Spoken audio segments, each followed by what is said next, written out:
So, Nancy, thank you very much for joining us. It's great to have you on the show, and I'd love to hear more about your book and what you've been up to. Just to get started and engage the audience, if you wouldn't mind saying a little bit about yourself and why you wrote this book. So I describe myself as a strategic futurist, which is in the whole spectrum of foresight professionals. And really the way I think about it is I help leaders and organizations and audiences and individuals build a better future, right? Plan for the future, understand where it is it's going and where it is that they want to be a part of it. And I think about these sort of two questions. What does the future need and expect from us? And what are you unique position to create and contribute to that? But even when you can sort those two things out, which are actually there's tons of data and lots of insight available to match those two things up, there's still this incredible resistance. And I have been trying to work my way through that. And so I wrote this book to try and help folks adopt or understand how fast things are changing, understand the opportunity that it creates for them, and hopefully be more compelled to do it and understand what some of the things are that might be getting in their way and reframing that. So can you, let's dive a little bit more into the book. What's the big idea behind it? The big aha moment? The big idea is, I guess there's one, and there's A and B, right? So A is my belief that we're no longer in an industrial era, that we're heading into what I describe as a productivity era. It just works on a really completely different physics when you think about exponential and digital and all the ways in which we're going to be able to produce and create and distribute all the things that we want, from food to money to housing to whatever, in very different ways, which is a very, very different world, and we're barely into it. But in order to be able to fully build that in a way that is safe and inclusive and I think creates the world that we want to see as opposed to a dystopian world in which we're all being taken over by AI and robots, we have to bring a different mindset to it. So the second point is really, what is that mindset? And I describe it as leadering versus leadership. That leadership was an approach that worked in the 20th century in an industrial era, and we need a commensurate change to the way in which we build what we build with something that's more dynamic, that is a verb, that is actually responsive to the shifts and changes that are happening around us. Tell me more about the leadering. What is the idea behind leadering and how does it manifest itself, or how do you implement it? Well, so I'll start with, again, partly the contrast to leadership. So if you think about leadership was an approach that was designed again in the 20th century to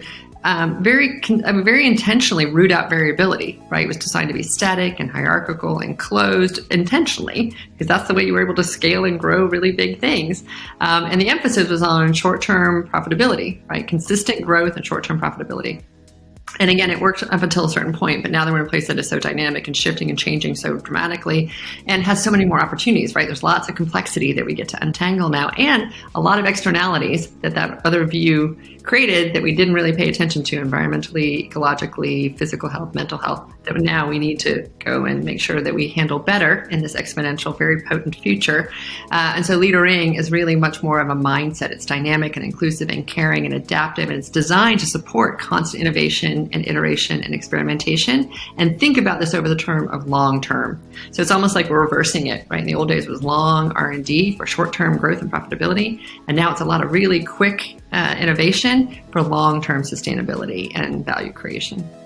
Can you give me an example just to make it a little more tangible for folks to understand it? Yeah, I mean, I think that it's really just a way of creating a mindset that goes in and really thinks about how can I build this in a way in which people are held well in it, the technology is safe in it, that the focus is less on short-term profitability and just value extraction and more about how it is that we can contribute. So the book is filled with anecdotes and statistics and case studies and examples. Everyone from like Eileen Fisher, who no one really thinks a lot about in this world, but is a fashion designer who 10 years ago recognized that there was a growth in resale clothing. And rather than have it just sort of be off market in crazy little places, she actually started bringing that into her stores because she realized that it was part of a regenerative economics that she wanted to be fostering and encouraging, and built her clothes in order to be able to hold up over more than one, not just more than one wearing, but more than one owner, as opposed to fast fashion, which is really disposable and really hard on so many resources. So that would be an example of someone who shifted from a leadership, like just extract at all costs, to something that is leadering, which really often defies what we think of as business convention, but turns out to be much more successful. And when somebody reads the book, what are they going to learn? Is it a framework? Is it a process? How do you think of it? Well, the way it's been described thus far is there's a lot to chew on in that book. So it's not a book that just has a simple concept that you lay out on pages 1 through 20, and then you just continue to kind of pound on all the way through. It really, every single chapter walks you through my argument for the fact that the playbook is dead. that we're in this completely different era. These are all the reasons why. These are the 10, it gives you an introduction to the 10 technologies that are emerging. And so, you can make that list longer, but there are the 10 that I believe that we should be spending more time really understanding, from the implications of artificial intelligence to virtual and augmented reality to robotics to bioengineering. And understands that those are the building blocks for this very, very different future, and then invites us to think about, well, what do we do with that? And part of it's become much more curious. We talk about wonder versus resist and the importance of saying what if instead of never. Right? It's a hugely important thing. And it sounds simple when I say it that way, but there's a lot that we go into describe about how we build and incentivize curiosity inside our organizations and within ourselves. It's about being much more, it's about learning to shift from this idea of replicating all the best practices of the past and learning to navigate terrain that we've never been in before. And so what does it look like to be able to build the capacity to navigate the unknown? So we talk about a compass versus a map. Right? If you have a compass, it's a lot easier you don't feel so scared about places you don't know. And if you're guided by a North Star, it's this idea about what are we focusing on that we really want to contribute versus what is it that we're only just trying to extract. And if we can build from the place of purpose and from a place of contribution, we are actually much more motivated to come over some of the hurdles that we find. And that we don't need to do it alone. We talk a lot about this idea of being connected versus alone. There's so much more power in building ecosystems of learning and ecosystems of building and ecosystems of support that allow us to be able to accelerate much faster and spread the risk and build on each other's strengths as opposed to always having this competitive perspective on it. And then there's really an invitation to be audacious versus incremental. I think one of the issues about the 20th century is that we thought it was safe to build everything in really, really small steps. And what we're realizing is when we do it in small steps right now, we're missing huge opportunities or creating big gaps for disruption that somebody else can come in and solve for better. And so we would like to stay relevant in this world. We need to think about things actually in a much more audacious way. And that's a less risky thing to do. So a big part of this conversation is around how we reframe risk.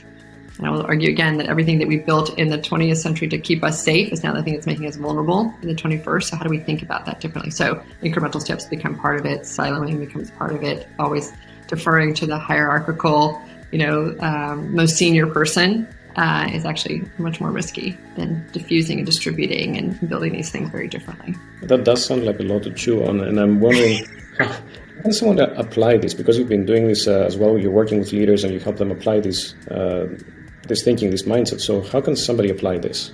It's really interesting because I think part of also, we're also used to everything being at this kind of scale, and I go both here and here. So the idea is there's a lot of micro actions, like literally the way you think about things and you reframe things and you talk the language that you use, or even some of the practices that are often inside our organizations are working at cross purposes of what we say we want the outcome to be. And so recognizing that there's this real disconnect between those two things. So doing a real kind of inventory of that, if you will, and being really clear about what it is that we're asking people to do so that we can really get the outcome that we want. Thinking about incentive structures. Incentives are so huge and we often misalign them and then wonder why people are not moving or not, adopting what it is that we want them to because they're really confused about that. So there's a lot of really practical stuff there, but it's also then about having, again, this really big, audacious vision. It is not being sort of stuck in this incremental, what is the ROI of every little thing, and being too focused on efficiency. We're no longer in an efficiency paradigm.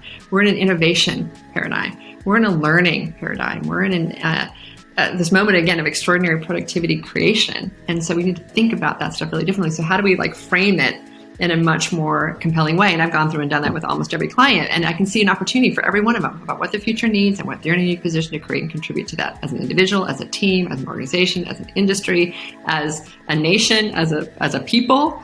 Right? We can frame it however big you want. I can create a really exciting thing, but it's amazing, again, the resistance we put in because it's different than what it is that we've assumed were the right rules to follow in the past. And that's what I'm trying to dismantle. Is there an example that you want to pick that will make this very specific? It could be, how do you change your incentive structure? It could be, how do you change your vision? How do you think about all these implications? Something that you have seen with a client.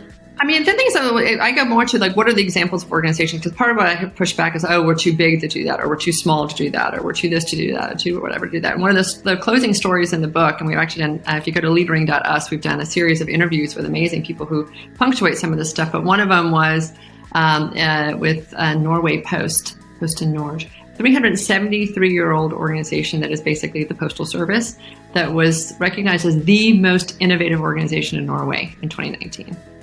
Right? Can you imagine that the Postal Service becomes the most innovative? But they've done a whole series of things. So it's not like everyone wants to go to the one thing that they did. And it's a whole series of things, from being able to automate things here, using robotic process automation to be able to bring multiple systems together, using AI and chatbots to be able to answer the call 24/7 in 4 different languages and know when the right time is to escalate it to a human, putting in lockers, using other different ways of being able to distribute things, and actually even creating what they call a sandbox, which is a place for their customers to practice e-commerce or get kind of more familiar with this idea of being able to deliver in an e-commerce world, which is not direct necessarily to their business, but currently, obviously, at the end of the day, they become a key component to it. So they're much more partners with their customers versus just vendors to their customers. So there's a whole way in which they have oriented and think about their work really differently from back in the day when it was delivered via horse and carriage.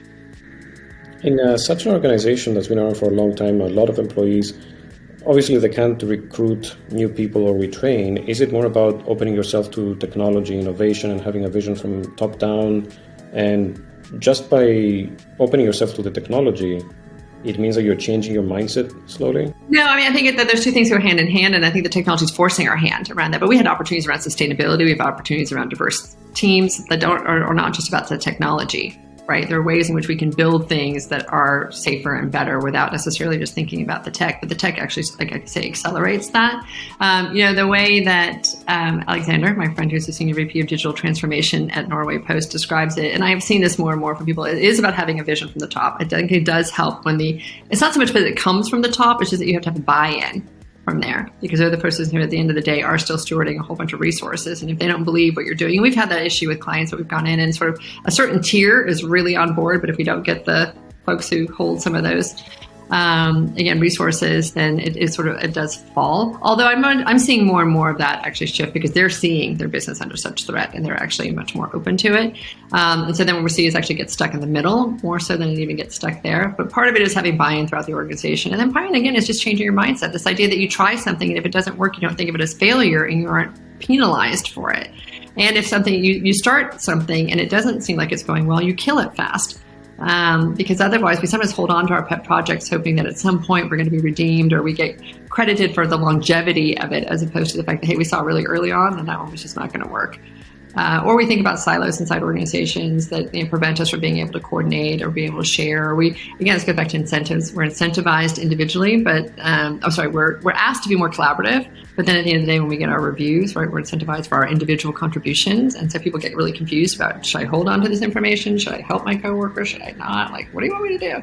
So I just think there's a whole bunch of systems in there that we just need to clean up. And that's why I did group them into this book pretty clearly around a set of practices, that if we could just get ourselves thinking in more and more in this direction. And again, you see examples of multi-100-year-old companies, you see examples of startup companies, you see examples of big, huge organizations like Microsoft or AP Maersk, as well as much smaller ones like Eileen Fisher, and throughout time. And it's a nice blend of women who are very innovative as well as men, and across the world, lots of different examples. There's a lot of it's happening out there. It's just we don't talk about it as much. We talk about all the things that are breaking down and not the ones that are thriving. And so we're really playing the whole thing is, this is the way visionaries play bigger. We're giving lots and lots and lots and lots of examples of who and how is playing bigger in this way.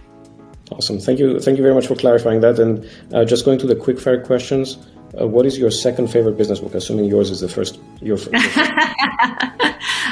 Well, my very favorite one, I think, is Reimagining Organizations, which I think is a great book. But the one that I'm always touting right now is The Future's Faster Than You Think, by my friends Stephen Kotler and Peter Diamandis, because I think it helps really reframe that first portion of this conversation you and I had about the fact that the world is changing, and it makes it more tangible for folks. And what do you wish you knew when you were 20? To trust myself more. I have an extraordinary intuition, and I think sometimes I know things before I know how I know them, and I used to discount that. And the fact is, I have an informed intuition because I'm an insatiably curious person. I read a lot, I talk a lot, I connect a lot. And so the fact is, I do have a perspective on things that I now actually have on my whiteboard. I know what I know, and I share it without having to know definitively how I knew it. I wish I knew that when I was 20. That's great. Thank you very much for sharing. Sure. Thanks so much for having me.